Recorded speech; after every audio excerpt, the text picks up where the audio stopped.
On the 26th of September 1983, the entire world was exactly 3 minutes away from a nuclear apocalypse. A declaration of war didn't trigger this countdown. It started on a single, glowing screen buried deep underground inside a Soviet military bunker. Sitting completely alone in front of that screen was Lieutenant Colonel Stanislav Petrov. He was staring down a binary choice: do nothing or press a button that would end human civilization as we know it. He pressed nothing. That quiet act of disobedience kept billions of people alive.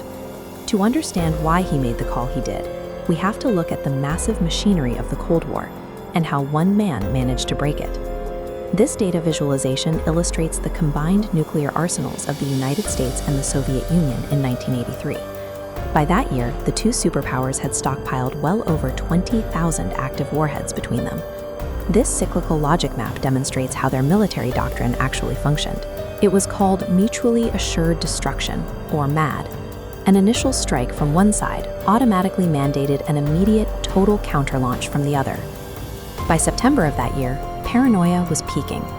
Just 3 weeks prior, the Soviet military had shot down a civilian South Korean passenger jet that wandered off course, killing everyone on board.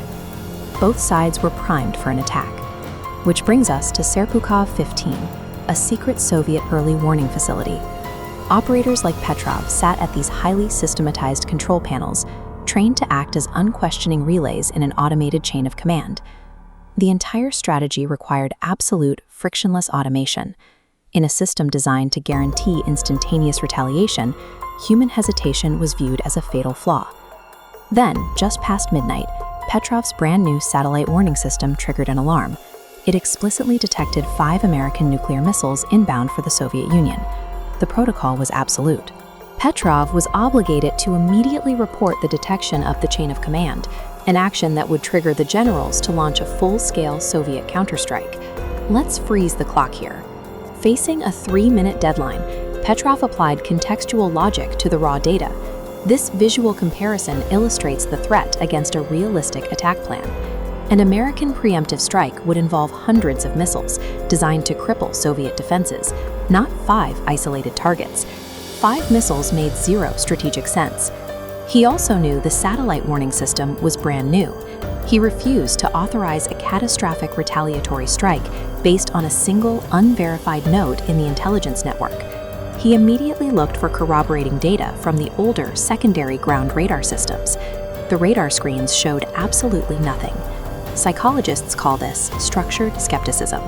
It is the ability to actively question a highly authoritative signal when the surrounding real-world evidence directly contradicts it. With the countdown expiring, Petrov chose to absorb the profound personal risk of a court-martial rather than accept the global risk of a flawed automated protocol. He picked up the phone and officially reported the incoming strike as a false alarm. He was right. This geometric diagram details the physics of the error.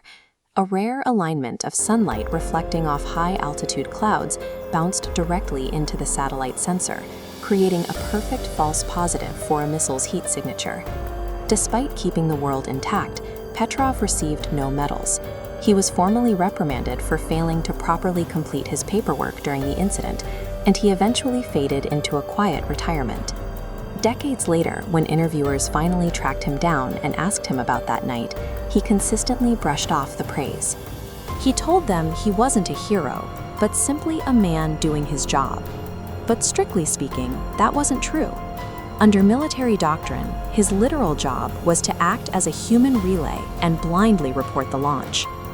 As we build systems increasingly governed by rigid algorithms and automated protocols, we design out friction. But Petrov's decision proves that when the stakes are absolute, our ultimate safety valve is not better technology. It is the human courage to doubt the machine.